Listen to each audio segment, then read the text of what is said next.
We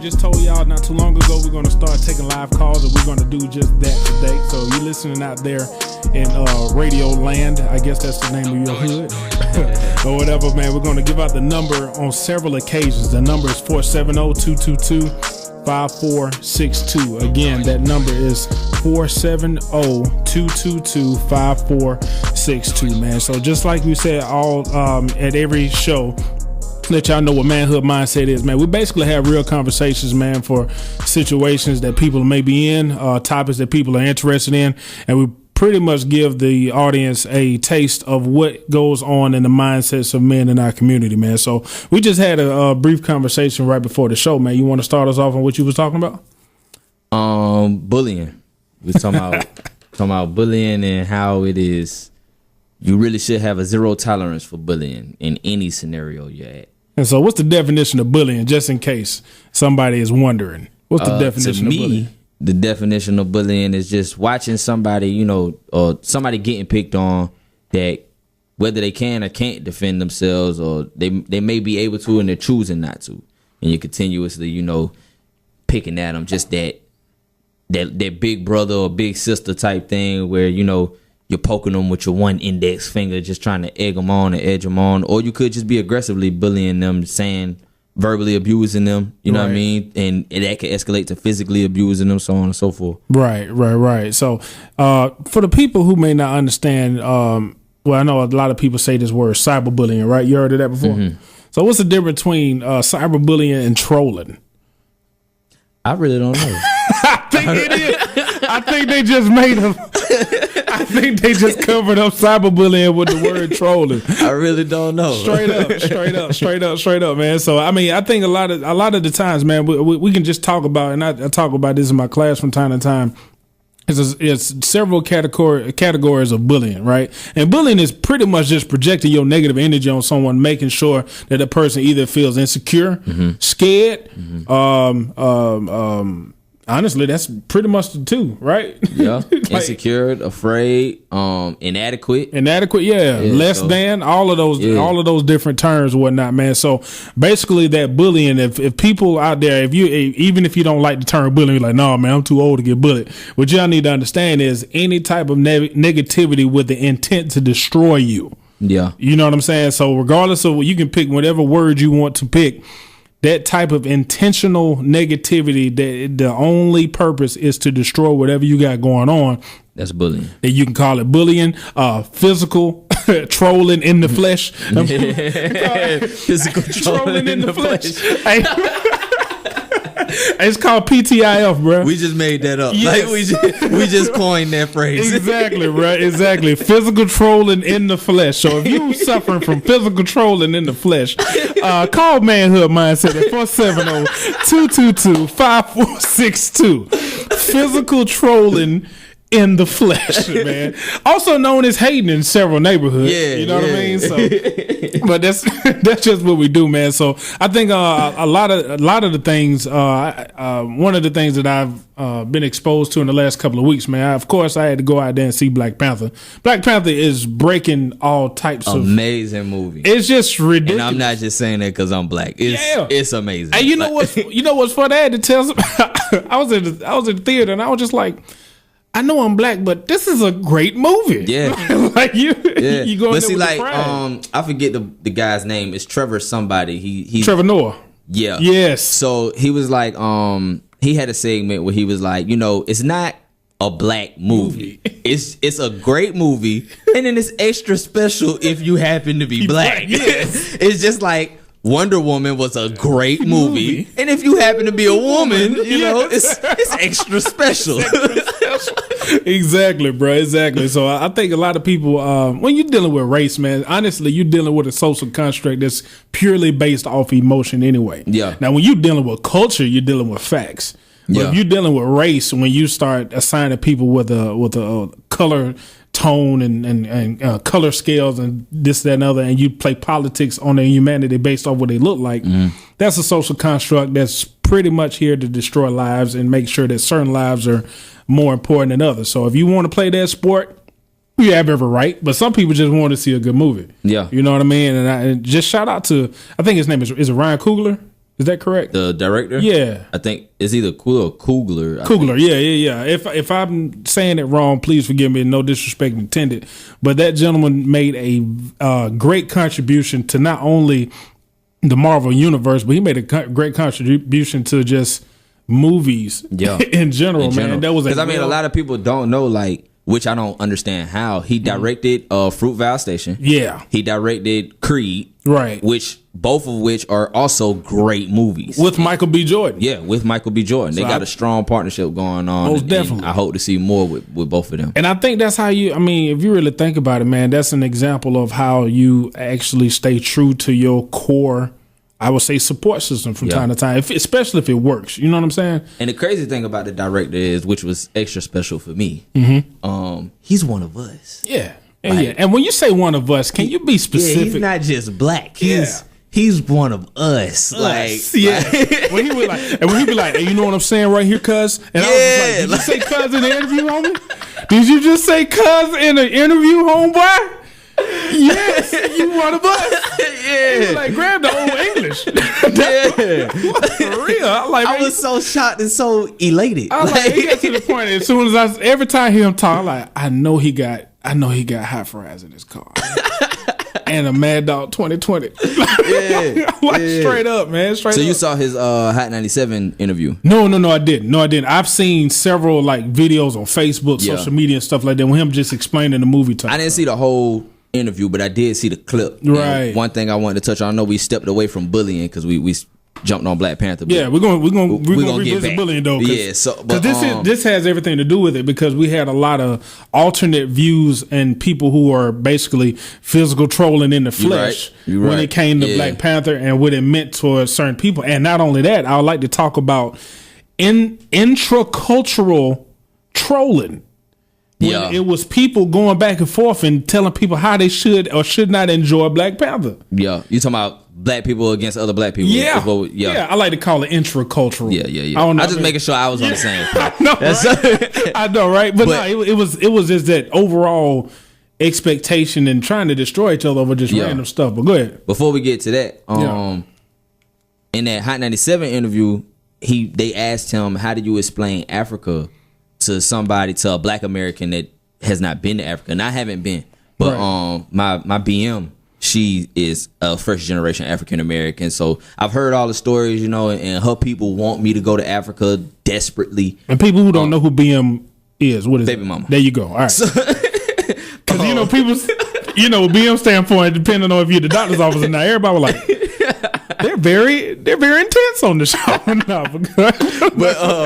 But yeah, so he was like explaining how, a lot of the things that American blacks do, that even though we've been cut off from our culture for, hundreds of years at this point, like there's a lot of things that are just in us that's just, we would never be disconnected from that. And they do that in Africa. And he was explaining like just how they hang out, you know what I'm saying? And how they have the cookouts and the family gatherings every single Sunday. And we all know that, like, that one house in the hood, a lot of my homeboys, like, their grandmas had that kind of crib where it's like, you could go to such and such, you can go to Miss Patty crib and get a plate. She cooking for the whole hood. That's you know what true. I'm saying? Like, and it really be like that. Like, you really had that one chick on the block, or she might be the bootlegger, and he was just, explaining, like, even in Africa, it's like this. You know what I'm saying? But, like, when we do it over here and we're all hanging out, they call it loitering, whatever. But he was like, when all the kids are outside and somebody from another tribe comes to your tribe, it's a sign of wealth. Right. It's like your family is strong. You know, y'all are thriving, y'all are doing good, but they criticize that and add a negative connotation to it here when we do it. The super important thing that he spoke on that I would like to witness with my own eyes was watermelon. And he was like, fruit of earth. They were hiking. They were hiking somewhere, and like there was like these, you know, shepherds or farmers or whoever was with them, and there was a lady passing out pieces of watermelon, and they were taking the watermelon and wrapping it up in cloth, and he was like, from his perspective, they're treating it like gold. Yeah. So he asked, "Oh girl, like, yo, what's good with the watermelon? Like, why they, you know, cherishing it like that?" And she was like, "Well, watermelon is the only fruit that it'll fill you and at the same time hydrate you. Yes. While you're out here in this climate." So he was like, yo, they clown us for eating watermelon. Man. You know what I'm saying? Like, that's God's favorite fruit. What if he found out it was watermelon in the Garden of Eden? So listen, so he told Shorty like, yo, they make fun of us for eating watermelon. And you know how when you're so connected to something and you have no idea how it works in another culture? Right. So old girl was like just baffled, like, well, why would you be, you know, embarrassed to eat? She just didn't understand it. It's live, though. Basically, that's how she saw it. Yeah. Like this provides life. Like, why would you be embarrassed to eat that? But yeah, that's crazy. What a lot of people may not understand is that when you are in a situation where you have been culturally scrutinized, you know what I'm saying? The things that make sense often don't make sense. If you are under an illogical social system like racism, you know what I'm saying? Where anything that you do is going to be overly scrutinized just because of who you are, not what you're doing, but who you are, when you're doing whatever you're doing, is going to be scrutinized and demonized. So when we go into a place where, let's say, where humanity is respected, you know what I mean? Yeah. we have conversations like, hey man, y'all eat watermelon in the public? And people look at you like, yeah, you all right? Then you had to respond to him, be like, not really. I've been shunned from watermelon quite often. Basically. You know what I'm saying? But, you know, when you really start, and this was the funny thing, man, I did some research on watermelon not too long ago, man. Watermelon is one of the most powerful foods you can eat, bro. Straight up. And I don't even know how it became a racial fruit, because I see people from all skin colors. It's because we do it. And anything that we do on a mass level, you know, they're gonna attach a negative connotation. You think about us wearing hoodies. Yeah. But a white man walk in with a hoodie and it's no issue. Nobody tells him to take his hoodie off in the store. He's just working out. You know what I'm saying? Like, but us wearing hoodies. I remember in high school when we all had the Can't Ban the Snowman shirts. Yeah. That was gang related. If we all wore the Army fatigue pants, that was gang related. Yes, it got to a point in my school we weren't allowed to wear shirts with no logo. Wow. Because you remember when white tees got hot, immediately black tees got hot. Yeah. Then Cameron came out, the pink tee was hot. Yeah. If we wore anything like that with no logo, like suspended. Yeah. Going to the crib. I know right now, I think I heard not too long ago they're coming out with a new law against sagging pants. And you know the funny thing about sagging pants, depending on who you are and what you consider sagging, it could be against the law. You know what I'm saying? To some cultures it could be comfortable, and another culture it can be inappropriate. You see what I'm saying?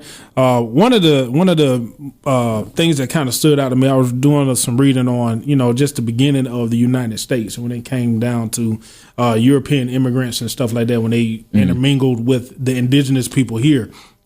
One of the things that kind of stuck out to me is the term savage. You ever heard of that term when the Europeans were basically like describing the people that were already here, saying like, and I've heard it, I'm not sure if you heard it, but I heard of them saying they were uncivilized, savage, uneducated, all of these different things. And then I started reading up on it, man, that a lot of the indigenous population on this land that we call America, they already had governments. They already had systems, you know, governmental systems and already put in place. And guess what I found out that what the term savage was basically describing? It was describing their cultural expression. That's what savage meant. Savage mean different. It doesn't mean like you're just uncouth or you. This is amongst the indigenous people, though. Right. This is what it meant amongst them. No. Well, when the Europeans got here, they were saying that, okay, those indigenous people, they're savage, right? However, the definition of savage meant, okay, they don't wear clothes like we do. Yeah. They pretty much running around here with shirts off. You know what I'm saying? Sometimes they out there bathing in public, stuff like that. So when you're in Europe and the weather's different, if you do that, you get sick and you spread, spread diseases and stuff like that. So when they looked at them, they just said, "Hey, you guys are savage. You don't do what we do." You know what I'm saying? Yeah. And the indigenous people were just sitting here like, "No, it's not savage. It's called Tuesday." You know what I'm saying? I don't even know what they called it Tuesday back then. I don't know what the language was. You know what I mean? But that's just what it is. It's like sometimes whoever is in power of that perception. The people in power use their perception to enhance a policy. You know what I'm saying? Basically, yeah. So what they do is like, all right, you different from me, and if I got the power, I could just say you're just you're inappropriate, and that could just go on, go on from there. But if you're not, and back to the bullying aspect of it, when somebody looks at your whole aura, your being, your presence, and say your presence in itself is not acceptable. That's when we go into a realm of, okay, if you don't think that person's presence is acceptable, then what you think you ought to do to that person. You see what I'm saying? Yeah. And I've seen, how, bullying starts with a thought, then comes, it's thought, speech, then action. You know what I'm saying? Think I'm better than you, say I'm better than you, then I got to prove it. You see what I'm saying? Yeah. So we can do that individually or we can do that collectively. It depends on where we're at and some of the lies that we actually believe. Yeah. So when I hear the word savage and uncivilized and stuff like that, you got to be careful. I know I do. I had to be careful because when I heard uncivilized, I was like, oh, okay, they must have brought government. Then I found out the indigenous people already had that government already here. So I was like, hold up. If you already had government, you already had farms, you had farmland, you were already trading internationally before the Europeans got here in the 14 to 1500s. So what were you uncivilized about? It was about perception. It had nothing to do with they were just. This is not how we live. So it's not susceptible for us to live like this from where we're from. So now we're going to come here. We're going to impose our policies. We have guns. Exactly. So and that's the top policy, though. Whoever has the gun has the policy. You know what I'm saying? And so and that's what I was thinking about. And a friend of mine, he's a very, very deep historian. Hopefully we can get him on the show. Yeah. At least a phone interview or something like that. He was just talking about, man, just think about it, man. When you are an immigrant and you go across the Atlantic Ocean to find a better chance at life, that means who already is over there, the land that you're trying to get to, they might have something figured out. Yeah. So you don't go from a place looking for freedom and happiness to the people that's already experiencing it and saying something wrong with them. You know what I'm saying? And then Christopher Columbus was an idiot. Elaborate. Like he was just stupid. For one, we call the indigenous people Indians because he thought he was in India. Yeah, that's deep. That's one. That's deep. Going back to what you said about perception, like whoever has the gun has the policy. When you look at like how they word certain things in the history books, like battles that America lost is always called a massacre. Right. When they might have lost 100 people. Yeah. But they're going in villages of 1,000 plus, it's murdering everybody, wife, kids, husband, like everybody is dying. And whoever didn't die is now a part of the Trail of Tears. Yeah, that's true. You know what I'm saying? That's true. And that's crazy. But like you said, when you're the one in the power, you can word it how you want to word it, and then the perception is a little skewed. You know what I'm saying? Like, so you could turn the story how you want it to be perceived. Right. And honestly, we still stand on bullying because you can be bullied not only physically, but you can be bullied intellectually. Yeah. You can be bullied through what's the word I'm looking for? Educationally. You know what I'm saying? Academically, educationally, or what else? When you're writing different novels, newspapers, books, and things of that nature, your perception, if you think someone is less than, you're going to write it down. And then when people you make it mandatory to go to your school system to learn your point of view, you can get that internal bullying can actually act out in a way that person in Africa was wondering, why are y'all eating watermelon out in the public? Yeah. You know what I'm saying? Because where we from, we've been told that our whole essence, our cultural expression is pretty much savage. You see what I'm saying? They even nickname you the savage. You know what I'm saying? And honestly, too, if you really look at some of the words that are used to disguise, or I mean, not disguise, but to describe, you know what I'm saying, people who are non-majority, I say, point of view. Savage, that was the first one, but now we've elaborated all the way up until thug. You see what I'm saying? Or, you know what's funny? When when I was listening to Eazy, when I first, got introduced to them, it was people who used to say rappers. But when you heard somebody say rapper, they were either talking about somebody who rap, or the way they said rapper, they were talking about something totally different. Yeah, yeah. You know what I'm saying? You're like, no, there's one of those rappers. And you be like, I don't have a mixtape. Like, you know what I'm saying? I don't even bust It's kind of like how people discriminate against Jewish people, and like they say Jew with a little twang on it. Like, It's like, one of those. He's a Jew. Yeah. Like, and it's like, I just, people are stupid. It's just physical trolling in the flesh, bro. Like, that's just what it is, man. But for the people that's listening, we pretty much put an idea out in the open, and then we're going to have a conversation about not only what does it do, but what can we do as, people on the planet, man, how you can maneuver through situations. We're not necessarily talking about no victim mentality. This is stuff that's actually affecting people's lives, right? So, but we really, when we sit back and we talk about these things, we're going to talk about solutions too. Because we also talk about manhood mindset, the way you think about yourself, that self-love and self-respect, that is the key. At the end of the day, if you're going around this planet looking to be accepted and liked from everybody that you encounter, you're going to be setting yourself up for possibly a huge amount of pain. You know what I mean? I'm not saying that everybody is negative, man, but if you go out there with those type of unrealistic expectations that people are going to like you, when there's documented evidence of people who project either their internal insecurities, their fears, or their hatred on other people, and hopefully those other people that is projected upon, hopefully they start believing it. Yeah. And just like, in Miseducation of the Negro, what Carter G. Woodson talked about, if, after a while, you won't have to tell the Negro go to the back of the bus. You know what I'm saying? He will have so many different avenues of letting him know that that's his place. He's going to start going back there on his own. And so what we're really dealing with is a violent form of miseducation, which is also called bullying. You see what I'm saying? So you got somebody who really does not know you, feels some type of way about you, and going to try to convince you that you're less than, and you believe it. That's miseducation. That's all it is, just aggressive miseducation. So, but we were talking about Black Panther and how a lot of people actually responded to the movie, and I want to get into Monique too. Yeah. Monique, all right, Monique the comedian. We're going to eventually go into, did you see her Breakfast Club interview? I saw the clip where she kind of checked Charlamagne. Yeah, at the very end, she was talking about the 12 years a slave scene. Did you see that part? Nah, I only saw the clip that I seen. She was trying to get, a logical answer from him as to why you would give me Donkey of the Day. And then she defended herself as to that was foolish of you to do that. Right. So this is the thing, man. It's a lot going on with that. But we're going to finish with Black Panther, then we're going to move towards Monique. But Black Panther in and of itself is not only just like you said before, it's not just a black movie. And I think that's one of the things that we're going to have to really start investigating. Anything that we do does not have to be tied to a color in order for it to be us. You know what I'm saying? And identity, the things that we call ourselves, man, we're really going to have to start asking ourselves, did we make up these terms? You see what I'm saying? Yeah. And there's nothing wrong with being proud of who we are, but when we are having pride in who we are and then tack on someone else's word for us, there's going to be some confusion.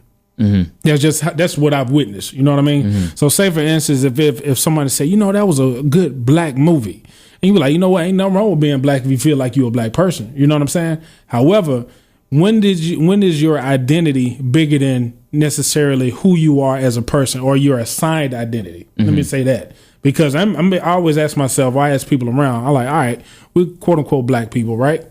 Who were we before we were titled black people or a titled Negro?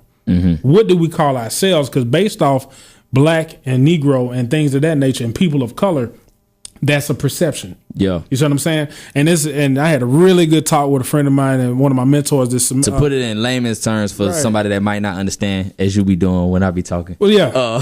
Hey, yeah. To put it in layman's terms, like when white people make a movie, you don't have to say, well, that was a good white movie. That's a human movie. It was a movie. Yeah. You know what I mean? So like with black people, it's like, I understand the notion because I feel it too. And I say the same thing. Like, we need more representation. We need black movies. You know what I'm saying? Like Girls Trip, Think Like a Man, so on and so forth. You know what I'm saying? Like, but what we eventually, and I feel like that's what you're getting at, what we eventually want to reach is a point where we don't even have to say that no more. Right. We're the majority representation in this movie. It was a good movie. It doesn't have to be, it was a good black movie. It's just we're getting equal representation in Hollywood on the mainstream for little boys and girls because that's important. Exactly. And I think I guess some of the thought process I'm getting at is when we do our work, right? Say for instance, when you are experiencing your artistic expression, a thought process, right? When you making music and you sitting around and you're focusing in on your real lived life experiences, the things that make you passionate, the things that make you focus, things that you really, really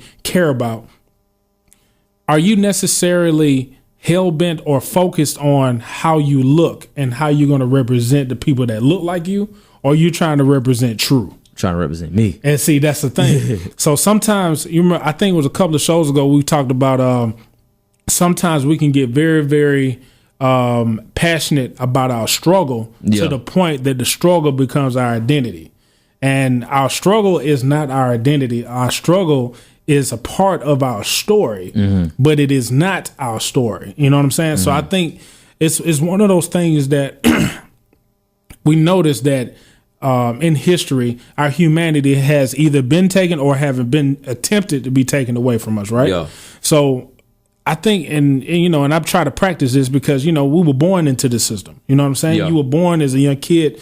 Either if your parents didn't tell you, somebody in the society probably told you was black or what you look like and what's going to happen to you and start giving you that miseducation. You know what I'm saying? About who you are. Then what you do, just like anybody does, if it doesn't kill you, what does it do? It makes you stronger, right? So what we did, we took the label that somebody tried to kill us with or kill our purpose with, took the label, bench pressed it, power cleaned it, you know what I'm saying, and kind of owned it. You know what I mean? But at the end of the day, we probably took something that was meant to hurt us and we turned it around and make it something that is going to build us up. But at the end of the day, was it our work? That's one of the things that I'm really trying to focus on right now. And it takes a lot of courage. So one of the things about blackness and, people of color and all these different terms, you got to put your humanity in your identity, not necessarily someone else's description. And what a lot of people need to understand is, Nick said he got a bone to pick with Black Panther.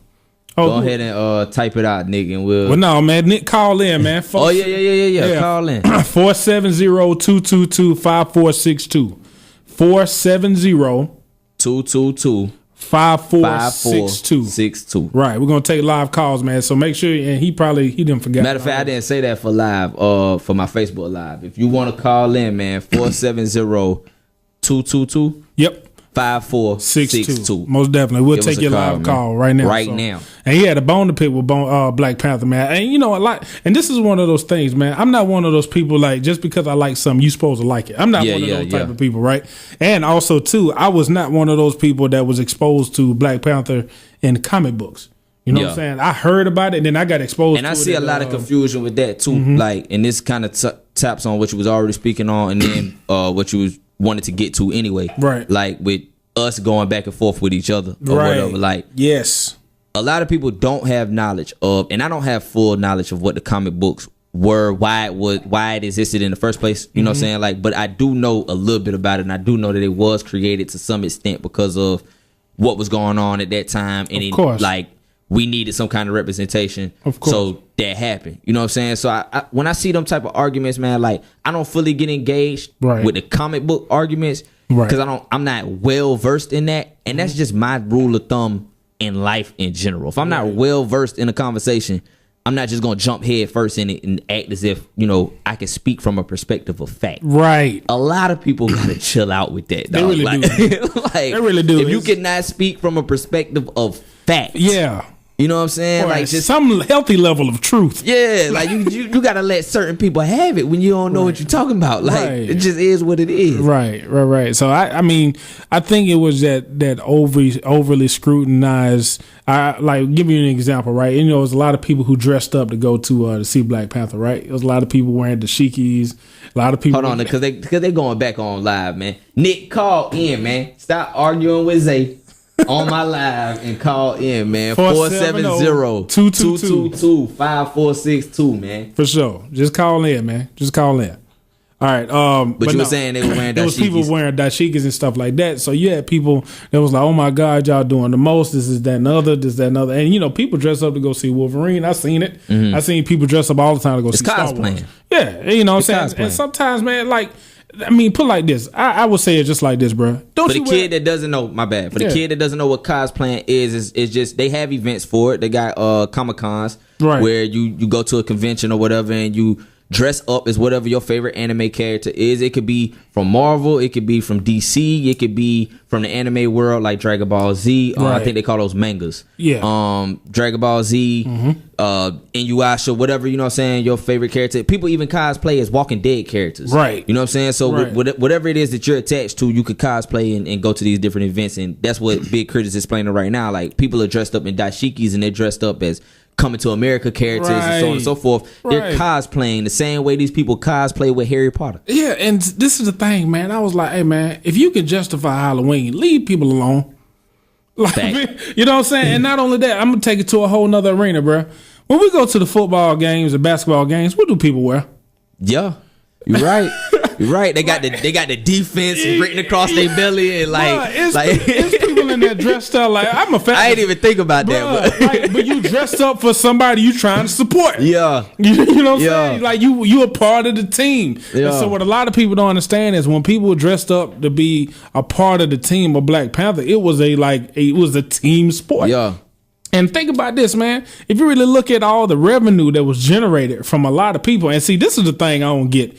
So sometimes we do have to be careful of the statistics that we be throwing out. Mm-hmm. Like, yeah, black people went out and went out in droves to support the movie. I like, you don't know black people. I like, you didn't put out a survey. And I said, all the black people I know went to the movie. They paid in cash.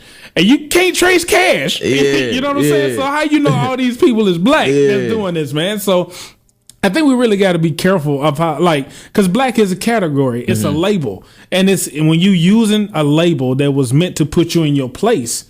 Yeah. Anytime you use that label, man, you're gonna ostracize yourself to a certain extent, even if you use it for something that's positive.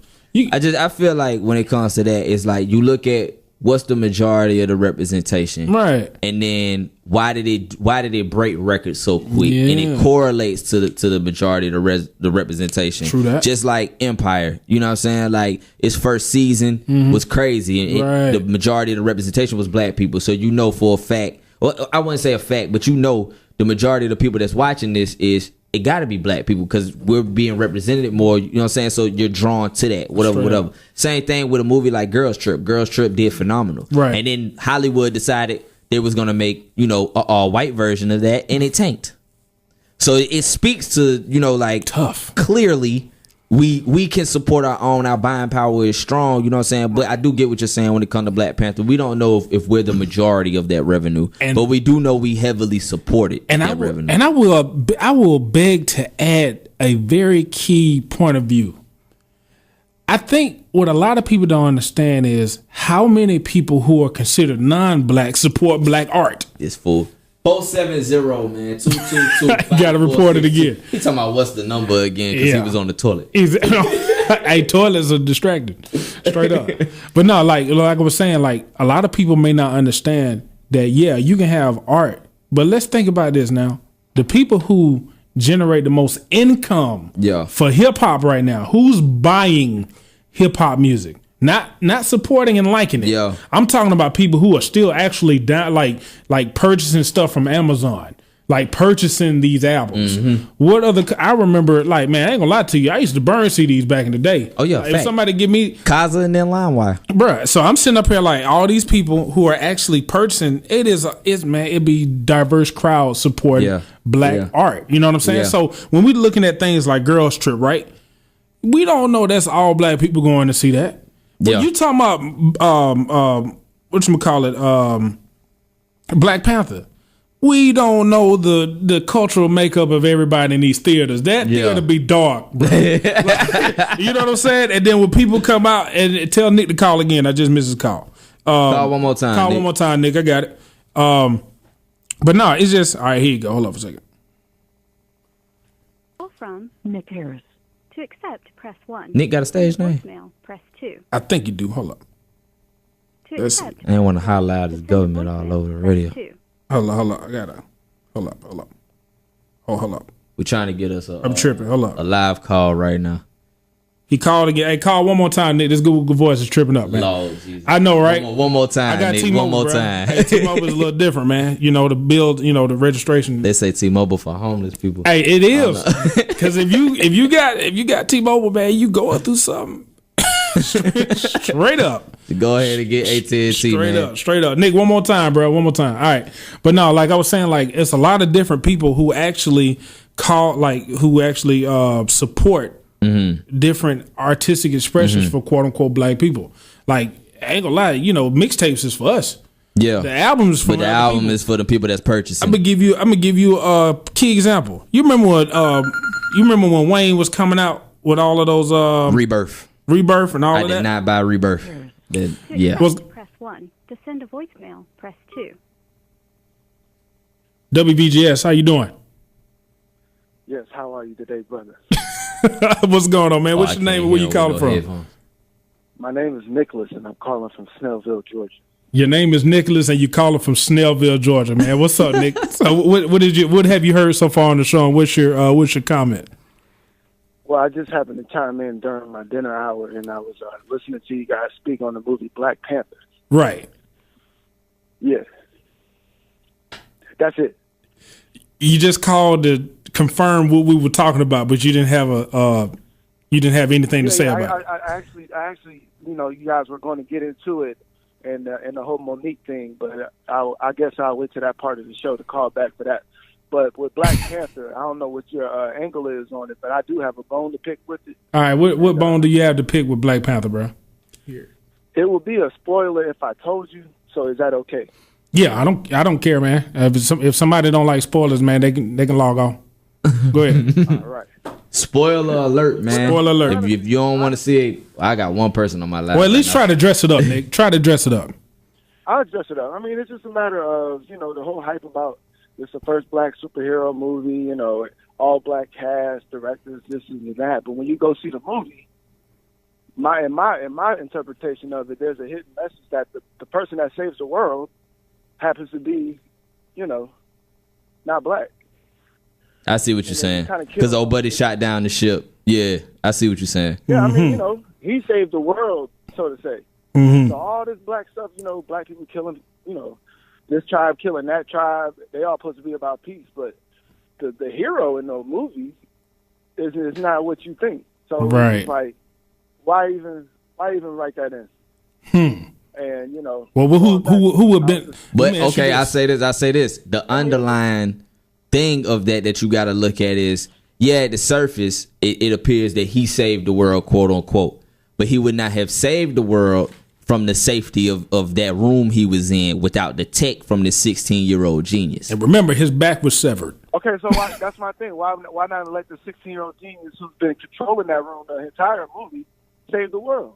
Why remove her and put in this character to go save the world? She's been controlling that room, driving cars from that room the whole time. Well, let me ask you this: who benefits? What is the benefit of making sure that character save the world or look like they save the world? Well, in retrospect, you think about movies like Django, or you know, movies where it's another movie I had in mind. My mind just went blank. But movies like that, where you know, you got a hero and whoever Jamie Foxx is playing, and then the real person that's killing everybody is the white guy, right? Okay. So there's another story about Danny Glover trying to get a Haitian Revolution movie made, right? But it got shot down because there's no white superhero in it, right? Mm-hmm. So you take that, and you look at Black Panther, it falls into the same lines. What had to purposely be written out of the way to make that happen for that movie? Right, and now, honestly, too, is it still considered an all black cast now? I mean, yeah, he's on the movie poster and everything, so it's not an all black cast if he's in it. No, that's what I'm saying. If he's in it, is it an all black cast? If he was one of the main characters to help save the world? I mean, you got all that, and then you got the people who put the money behind it. They not all black, but I mean, I'm not even hung on that. I'm just saying, right? Why did it felt like it was pushed into the movie. Like that was forced into the movie for that to happen. But do you feel as though I loved about. Do you feel like you're in the minority of the people that peep that? Do I feel like I'm in the minority? No. I mean, I've heard a couple of other people. I mean, I'm not in tune with the whole world and what everybody thought about it. I haven't read a lot of reviews on it, but I spoke to a partner of mine yesterday at the gym, and he actually said it first in conversation with somebody else, and I jumped in on it, and he's the one that actually pointed me in the direction of the whole Danny Glover movie that's trying to get made and can't get an approval on it because there's no white hero on it. And then he also talked about, how, Nate Parker, that whole movie, Birth of a Nation, I didn't even know that was only gross like $15 million. Oh man, you don't remember the smear campaign that was going on around Birth of a Nation? I mean, I remember the smear. I remember that, but I still thought the movie made money. Black Panther made like $500 million by now, and then that has only grossed $15 million to date. It's kind of. I didn't believe him until he pulled it up on the phone, but it's crazy. Yeah. But if you look in that movie, who's the hero? There's no white hero in it. Yeah, and so yeah, but the Birth of a Nation argument. It is a superhero movie too, by the way. But the argument's a little flat, man. Like for one, Birth of a Nation wasn't completely factual as to how they depicted that movie, and for two, man, like I can't speak for nobody else, but I know me personally, I'm tired of seeing myself and people that look like me being depicted as slaves. We get it. We were slaves. Like it's understood. You know what I'm saying? That's something that we came up from. But as far as constantly seeing that and saying, oh, well, this was an accurate depiction of, like, the joke, it be your own homies. You know what I'm saying? That's how Nat Turner went down. I really don't want to watch that after watching Malcolm X get gunned down. It was his own homies. But see, the difference between that and Black Panther, those are real stories. Yeah. Why are we not getting all dressed up and going? But we've seen a lot of true stories before Birth of a Nation. Birth of a Nation just happens to be the most recent true story. We've seen a lot of true stories. We have the history of these stories. You know what I mean? Like even if you've seen Top 5 by Chris Rock, there's an underlying tone in that movie where he's giving you a historical fact about how Haiti gained their independence from the French. You know what I mean? So these true stories are out there, man. But I don't feel as though we got to guilt trip black people into, oh, well, y'all went and supported black people. Because at the end of the day, that's what you're doing, whether it's directly or indirectly. You're guilt tripping black people into feeling like, oh, well, you supported this fictional made up character, this cartoon, but you didn't go support Birth of a Nation. And I don't really see the correlation in those two comparisons when we have multiple examples of Birth of a Nation before Birth of a Nation. What you got to say, Nick? The difference between that slave movie and other slave movies, he rose up against the oppressors. Mm-hmm. Though he still died at the end, he rose up. You don't want that image out there. That's of true. A black man rising up against the oppressor. Yeah. That's the difference between that and then, Amistad or some regular slave movie. Right. You know what I'm saying? Right. You're depicted as a slave, but when you rise up against the oppressor, they don't want that image shown throughout the world, especially in today's world where things are going on in the news every day that you should be rising up against. Right. Right? Right. Yeah, but how much in this day and age do we quote unquote? Hold on, let me finish right quick. Go ahead, Nick. Finish your last statement, Nick. No. I mean, the whole guilt trip thing, I'm not on that. I support both movies. You see that, you see that. You know what I'm saying? You see Black Panther, I've told people to go see it. I want to go see it again. Right. But it's not a matter of that. It's just my bone to pick with it is why did I feel like that had to be forced into? It was still the narrative of the white savior. That's all I seen. I mean, the movie was great. I tell people to go see it. Gotcha. All right, well, Nick, man, appreciate you calling in, man. We're gonna take this next call. Oh, you got another call? Yeah.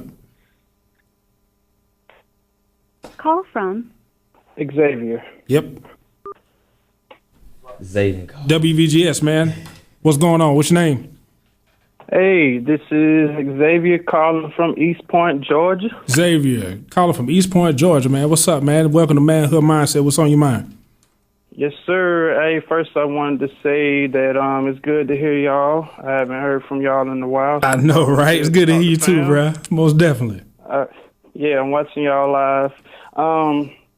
Well, I kind of wanted to speak on Black Panther, man, and the success of it, because to me, I mean, I've been a fan of cartoons and comic books since I was a little kid, man. I mean, I was a nerdy kid. For sure. But it's not just about it being a comic book or cartoon thing. I mean, yeah, that's a big thing of it because it's made by Marvel. But of course, I mean, I love supporting all Black casts. You see what I'm saying? Because I think it's important, because when you don't get that opportunity much, it promotes diversity. Okay. You see what I'm saying? It promotes diversity not only amongst the Black community, but others as well. Look at the success of that movie Disney made with Moana. I mean, I've never seen the movie, but the little girl, I thought, what was she, like Indian or something? I'm not sure. Nah, she's another. It's like I think it's a Hawaiian of all time type. now, because she's a little girl of color. You know what I'm saying? Like, that's something that they don't usually show. And I just think it's really important because it shows that other people have a chance too. For sure. When me and my brother, we're into technology, man, and we do YouTube. And since we got out of college, we started doing a technology news, a digital magazine for technology news. Okay. So what we do is just like showcase people who are in the tech world, who kind of make something of themselves, who kind of use technology to make something. You may not have all the resources you need, like a bunch of kids who come up privileged, but you use your skill and your background to make something of yourself. Correct. And do you know how much love and support we got, not just because, yeah, these guys are making videos, but we got so much love and support because people are saying, oh man, these Black boys and in technology, it doesn't happen. You don't, in the field, in the industry like technology, you see these rich white kids out there, and it's just not something that you see every day. Okay. You know, it just shows you, it shows that we can be an influence, and it made me feel good because it made me feel like a role model to kids up under us. Right. You know, and I think it opens up doors. Well, I think on a grand scale, when you see stuff like Black Panther, and it just shows, you know, we can have pride for ourselves. Right. I think it's getting to the point where anytime when us, and when I say us, I mean whoever feels like who I'm talking about. Anytime when we get emotional and when we get happy, it's going to be scrutinized across the board. Yep. You see what I'm saying? Right. Anytime when we have some type of human emotion, human pride, human reaction to any of our greatness, it's going to be scrutinized not only by people who don't look like us, but people who look like us. Yep. You see what I'm saying? Exactly. And that's what we were talking about earlier about the miseducation of our existence. Sometimes when we get to a point where we think we have to justify any and everything what we do, and other people just live life. You know what I'm saying? They could just walk and say, hey, I dressed up to go see that movie. And people are like, have fun, man. But if you turn around and do the exact same thing, some people fall into that trap of having to justify why you wanted to do something. And it also speaks on what you said earlier about how do you separate your identity from the identity you were assigned, right, from who you are. Exactly. And that's a big thing, and that's a key point in it, where every Black person didn't support Malcolm. And every Black person didn't support Martin. And then there were Black people that didn't support either. Most definitely. You know what I'm saying? So just because you're Black doesn't mean, like you said, one of the first things you said when we started speaking about Black Panther was, I'm not one of those people that just because I like it, I feel like everybody else has to like it. Right. And as Black people as a whole, whenever we do something, we feel like, well, if everybody can agree morally that that was positive, that was a good thing, it was progressive, then all Black people should agree and jump on board with it. But it's just not going to be that way. Call back, James. Call back. Go ahead, bro. Go ahead. All right. And Xavier, thank you for your call, man. We got another call coming in. All right. Thank you, bro. Good to see. Good to talk to you, man. Everything good with you? Yeah, man, I'm good. I appreciate it. No problem. No problem. We'll holler at you later. All right. All right. Before James starts speaking, I'll say something real quick. Call As from James Thomas. To accept. Big J, man, we finna finish this statement. I'm gonna let you talk, man. Thank you for calling in, but hold on for just a second. That's hood though. What I just did. Go ahead. It is like when you answer the phone while you're in the middle of doing something real quick. Like, James, you on the phone? Yeah, I'm here. Okay, cool. All right, man. Hold on for just a second. Go ahead, True. Zay speaking on the Mona thing, which is an exact flip. I just seen the clip yesterday. It's an exact flip of Little Mermaid. Right. It's the exact opposite of Little Mermaid. But him saying that's just as important. And I was going to speak on it earlier when it comes to representation being important. That when you look at Rihanna being in the movie, and she was the lead black character in this movie with the little alien or whatever. Right. And then they started coming out with the dolls of that character. And then you see the kids online, and the dolls just sold out like crazy because representation is important for the kids. Extreme. I don't see why with Black Panther we're having this issue amongst our own people where it's like, well, you grown folk are doing da da da da, but y'all didn't support Birth of a Nation. Why does that argument even exist? From a logical standpoint, like seriously, why does that argument even exist? All right, James, thank you so much for calling in WVGS Manhood Mindset. What's your comment? Well, first of all, what's up to everybody? What's up, bro?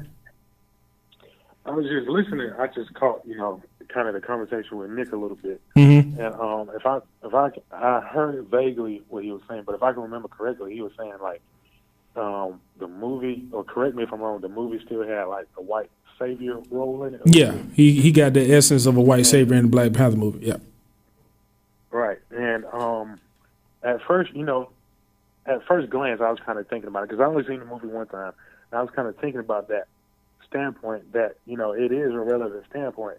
However, at the same time, he would not have been able to do what he did if the Wakandans didn't give him the resources or the tools he needed to know in order to do what he did. Right. So it wasn't necessarily, for me, from my perspective, it wasn't him being a white savior. Right. It was him playing his role.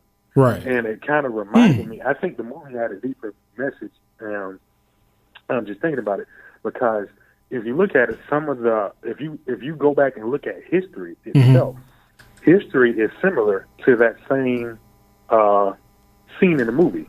For example, not trying to give the movie away too much, but you remember when he was flying the little plane, he didn't know what to do, and then somebody had to guide him through it. He was guiding him through it, whatever, how to do it. If you look at history basically repeats, the same scenario. When we talk about the ancient Africans and how they knew so much things about chemistry, how they knew so much about astrology, how they knew so much about science and math, and they went to the European countries and taught them these things. So the crazy thing about it is that the young lady in the movie has a strong background in STEM, science, technology, math. She sure did. I called that as a student. Ancestors, in which our ancestors had the same, background. Right. And it was kind of like, even when the, not to give the movie away, but when the scenario happened, when the Caucasian male got hurt, he would have died if they had not, taken care of him and done the things for him. Correct. So I kind of look at it, on the outside, it looks like it's a white savior, but when you really look deep into it, it's a deeper meaning to it. That's real. What I got from it. That's real, man. Another thing, and this is just me talking. Well, African Americans, we have been dehumanized so long, and when you dehumanized by other people, you start to take on that philosophy on your own. Right. So even when we do things that regular humans do. For example, it could be kids dancing in the street. If somebody else of another race of kids are dancing around the street, we're like, oh, look at the kids. They're dancing around having fun. But if we see black kids dancing in the street, we look for something negative to say about what they're doing. Oh, they're holding up traffic, or one of them going to get hit by a car, or something like that. Yeah, something real negative pops off. Because we're so used to dehumanizing ourselves now. Carter G. Woodson said, if you can control a man's thinking, you don't have to worry about his actions. Exactly. If you can control the way we think about ourselves, you don't have to worry about how we treat each other because we're automatically going to treat each other as if we're not human. That's real. That's real, man. Even all the complaining about, how we're going to the movies to see Black Panther. Black people have been through a lot for the last 400 years. Yeah, man. It's the moment to go to the movie and be happy for once. You got to explain going to a movie. It's like happiness, right? It's like happiness for us is like a sin or something. Like, don't be too happy now. And every time one of us cracks a smile, we get reminded of what's going wrong in the world. Right. It's like, oh, y'all out here smiling, y'all out here being happy. We still get shot by police. Yes, that gives us a good reason to be happy. That's deep. That's deep, man. Well, thank you for your call, brother. I appreciate that, man. That was a good. That's another good way of looking at it, man. Because not necessarily the savior. He had his role, but he wasn't necessarily the savior. He actually got saved himself and was put in a position where he can contribute. So he might not have been a savior. He was a contributor, according to your perception. Right. Got you. Well, I appreciate the call, brother. Thank you so much for supporting the show, man. Most definitely. Take care. No problem. Yes, sir. Yeah.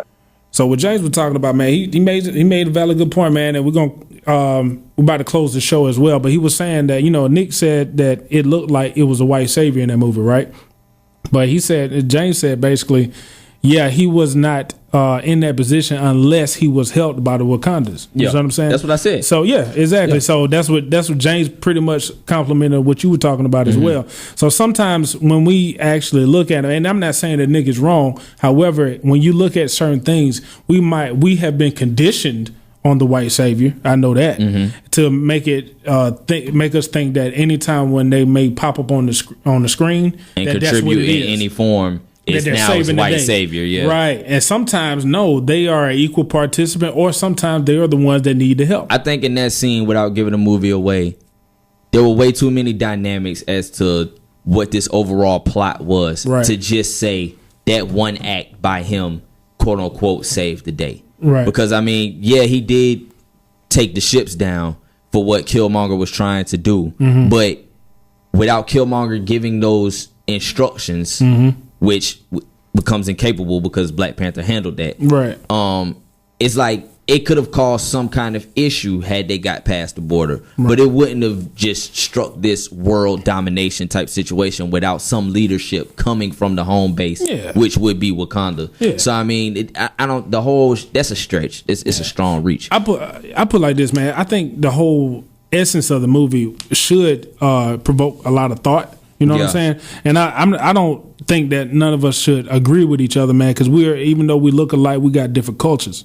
You know what I'm saying? We got different points of views, and we got different lived experiences that's going to make certain messages, mean certain things to us. You know what I'm saying? So what you see is valid. It's across the board just valid, because guess what? Whatever you seen in your life, man, I wasn't there.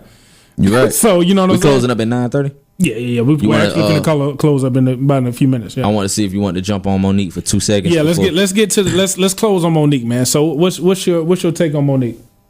On Monique, I'm not gonna lie, I got caught up in, I want to say, the wrong side of it. Okay. And I'll explain that as I speak. But I haven't chosen a side in this craze of what's going on with Monique. I have not chosen, to be in anybody's corner. Right. But I have stepped back. I've analyzed people's arguments. Right. I've looked at some of the facts on both sides, and in these conversations, I just speak on what I see, what my perspective is of it. You know what I'm saying? Gotcha.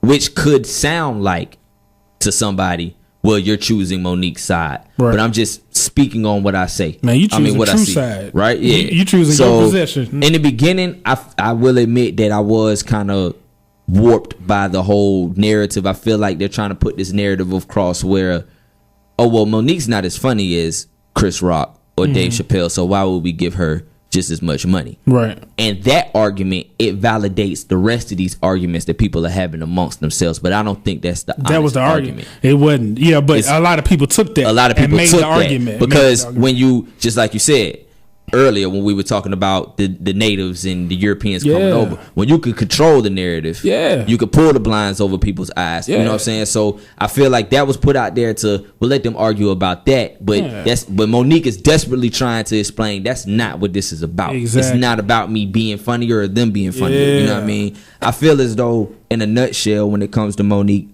she point blank period, she has the resume. Yeah. She has the resume. $500,000 was extremely disrespectful. Straight up. When it comes to like when you look at a sport like basketball, you look at a sport like football or any other sport. Period. It's not about. Is it about can they perform? Yes. But what it's also about is can we put behinds in the seats? Right. You know what I'm saying? Because behinds in the seats pays the lights. Straight up. At the end of the day. Straight up. And when Monique's name is on something, at the very least we would check it out. Yeah. Nobody, period, having these discussions can say without a shadow of a doubt that they would. Come on in, man. I can't hear you. Come on. Go ahead, bro. Not allowed to say anything on the radio. That's not true. That's not true. What's that? What? I wouldn't pay a quarter to go to a Monique show. This, I'm not talking about a Monique show. I thought we was in trouble for something. I was like, but we weren't even smoking But yet. nah, I don't feel as though anybody would like. A lot of people would at the very least check out the Netflix special with whoever's name. It wasn't just a Monique special. Yeah. You know what I'm saying? Because I saw Chris Tucker. He came out with a special on that. When I see stuff on Netflix, Yeah. I'm like, I'm going to check it out because I know it's Yeah. funny. Yeah. So when it comes to her resume, Queens of Comedy was extremely successful. Yes. Point blank period. Yes. There's no refuting that. At all. The Parkers was extremely successful. Both of these things were successful before the Chappelle Show didn't exist. Mm-hmm. Everybody's hates Chris didn't exist. Yeah. The two things that my partner Nielsen spoke on it because we just had this conversation the other night. Mm-hmm. He knows, he can tell you by name the two specials that Chappelle was known, what Chris Rock was known for, and the two things that Chappelle was known for. Neither one of those things were as monumental as what Monique is known for at that point. Right. You know what I'm saying? Right. When you're speaking about the resume perspective of it. So, like I said, at the end of the day, them offering her that is she's proven I can put people in the seats. Right. You know what I'm saying? Then a point that I made that nobody is paying attention to is when it comes to the Queens of Comedy thing, and you list the Queens of Comedy, the only other one I know is Cheryl Underwood. There's like two others. Yeah. Some more, and it wasn't Miss Adele. I forgot. Monique is the only one who, for one, she's a heavyweight. Right. That's one. When it comes to a female in comedy, whether you like her, whether you don't, she is. Mm-hmm. For two, she's the only one getting in the ring with these men. That's true. And going back and forth with these men. That is and true. trying to survive with these men. Yeah. So when you have a black woman who, for one, black women are the most hated entities in society. They're at the bottom of the totem pole. She's a fat black woman at that. And we know how we fat According shame to her people. words. Right? According to her words, she did. What? Like, well, I'm saying, like, she's perceived as a heavy set woman. Right. No, for people who were listening, they don't know that she considers herself. Oh yeah, and she also considers herself that. Yeah, she right. said that. So she's a black woman. She's a fat black woman. We already have all these negative connotations towards fat people in general. Hey man, yeah, I've seen a couple of negatives. And so when you're in this world, especially in the entertainment business that's so controlled by men, and then you speak up after you've already been going toe to toe with these men, it's like at the end of the day, it's what they're looking at is you think we about to pay a woman more than we pay a man, right? And then Chris Rock is the token black guy friend comedian. That's what he is. And when you're that, Chris Rock ain't never made me laugh. I beg to differ. Ever. Oh man. Besides everybody hate Chris. Never. Man, I ain't gonna lie to you, bro. Chris Rock, the dude, bro. I ain't gonna lie to you. He Bring never the pain made me and laugh, Big bro. and Blacker, bro. I swear, I grew up on Chris Rock. Chris Rock is that dude, bro. He just never made me laugh, bro. I ain't gonna lie to you. It's not funny. And his movies, bro, like Top 5 and I Think I Love My Wife. Yeah, that's straight up manhood mindset. On but even when you list movies, and you look at Monique's resume, you know what I mean, and you look at a movie like Precious. How can you justify $500,000? You can't. It's just almost like offering, like, and they said, but then Amy Schumer gets multi-millions, right? And if their basic argument was, "What have you done for me lately?" Do you think in their right mind they will offer Martin $500,000? No. And Martin, how long the Martin show been off? And then on top of that, the Parkers is in syndication, right? And Martin is too. And do you know how you get in syndication? For those that don't know, syndication doesn't just You don't just wake up and stumble into syndication. Right. That doesn't happen. Millions of people gotta watch have your to stuff. continuously watch this and request it. Yeah, for it to get in syndication, for you to continue to get a check off of it Exactly. years after you are done producing new episodes. Exactly. Like that's crazy. Like her resume is mad strong. I will tell you this. One of the things that I did realize, I want to make sure we say this before we leave. A lot of I have noticed that she has been blackballed to a certain extent in Hollywood, right?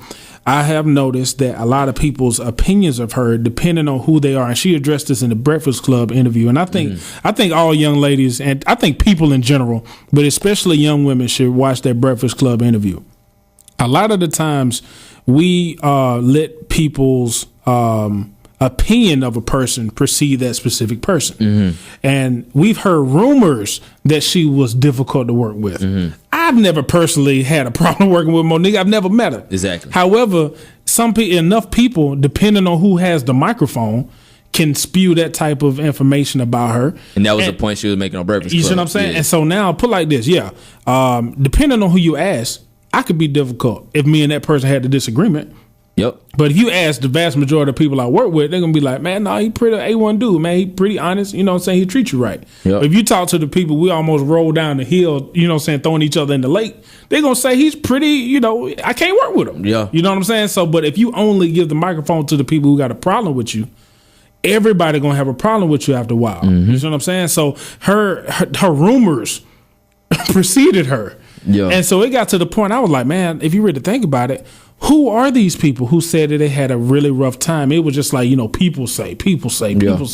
I think one of the she main got things successfully blackballed. that ignited on what she did wrong.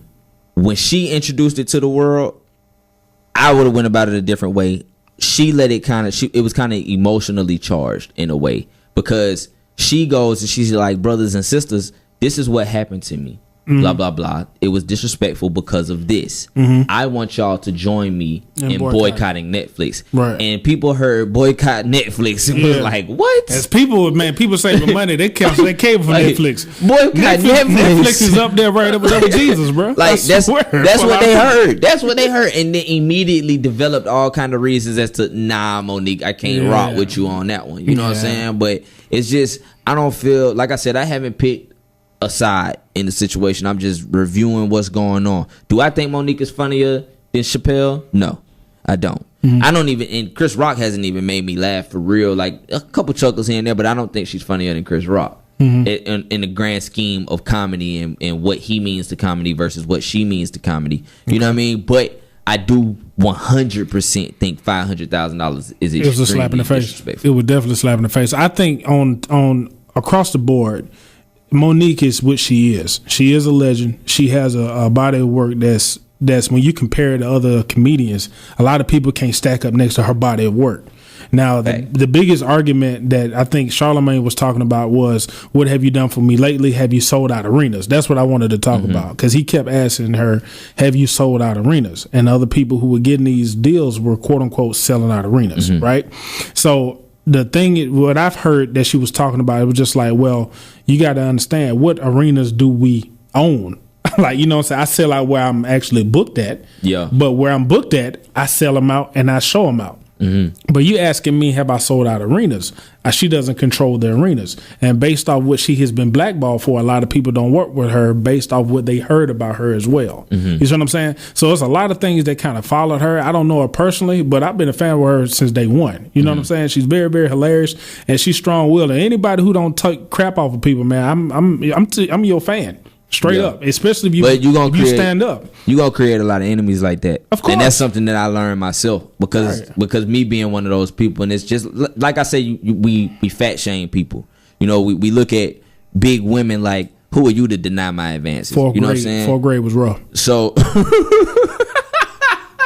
That ain't funny, bro. Y'all should see his face, dog. Hey, man. Fourth grade was rough, bro. He just flashed back to... You don't understand, man. Fourth grade. No, bro. Like, I'm telling you, the Boys and Girls Club, they were like, no, you can't use your shirt to swim in. I was like, no, you gonna leave. I need the shirt. They were like, no, man. Boy, that was a long summer, boy. But just like fat shaming, people shame me for being short. I'm a shorter guy. I'm 5'6". You know what I mean? So, like... people kind of looked at me like, oh, you think you hard? Like, who are you to not accept me bullying you? You know what I'm saying? So when you navigate the world like where it's like, yo, I'm not taking nobody's nothing. You know what I'm saying? Like I'm gonna be who I am, and you're gonna respect that. You're gonna create enemies, especially those in power that feel like, nah, I'm gonna break you. Right. You know what I'm saying? And when you live in, like, we done spoke on toxic masculinity a million times. Right. And when you live in a society like that, a patriarchal society like that, and you're a woman, you're definitely going to create enemies. I think across the board, what she has done in the face of being bullied to a certain extent, I really appreciated how she responded to it. You know what I'm saying? And honestly, too, it got to the point when I was watching how she conducted herself on that Breakfast Club interview and just conducted herself, period. I do understand what people disagree with her about, and they have that right to, because some people say, well, based, I would have handled it like that. So, but y'all different people, right? Based off what she's done, just period, about standing up in the face of adversity, I just got so much respect for her. You know what I'm saying? And I think I become a fan, but not only by your talent, but sometimes your character in the know in hard times. Because she's not begging, right? She's not begging, and she's not snapping. Yeah, and she's logically explaining, right? And it's almost like, and I'm not comparing the two, but I'm just saying the two, just like the Colin Kaepernick situation. Yeah, a lot of people, you did it the wrong way, bro. You shouldn't have done it. You know what I'm saying? You did this, that, and other. Now you looking, you're not gonna be able to get a job and all of this good stuff. He stood up what he believed in, even though it's two different situations. He stood up what he believed in. Yeah. She stood up what she believed in. And I've seen not only his was, I see the dichotomy, and it was more racial. Yeah. With hers, man, it wasn't even racial. It was almost, to a lack of a better word, man, it was very vindictive towards her. You see what I'm saying? Yeah. And don't get me wrong, I'm not saying she's innocent. I don't know her. You know what I'm saying? I'm pretty sure she done cussed out a couple of folks, right? But it got to the point when people were just writing her off without hearing her side. And one of the biggest things she said on the Breakfast Club was like, a lot of people jumped to conclusions, and I posted the offer. People could read what I was saying, and people chose not to read what I was saying. They just took what they wanted to feel about me and ran away. Because they don't want to boycott Netflix. Exactly. So now you're talking about personal agendas versus truth. Yeah. You see what I'm saying? And sometimes, just like you said, when you stand up for truth, you battling people's personal agendas. Yeah. And you're going to create enemies at the end of the day when you believe in yourself, man. So that was like tonight, we were just talking about bullying, also known as physical trolling in the flesh. You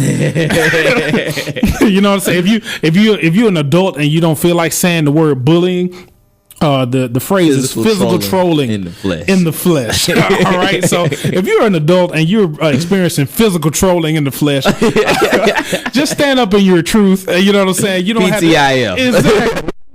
Man, you're suffering from PTIF, physical trolling in the flesh. And matter of fact, I'm gonna have to title it with that. So, but ladies and gentlemen, thank y'all so much. Copyright that. Got to, man. But this has been another episode of Manhood Mindset, man. True, give the people some information they can support your artwork, bro. True Amir, man. I didn't do a freestyle last Tuesday because it was my birthday on Wednesday, so I was very lit in Mississippi. Gotcha. So that didn't happen. Speaking of which, was a crazy side story.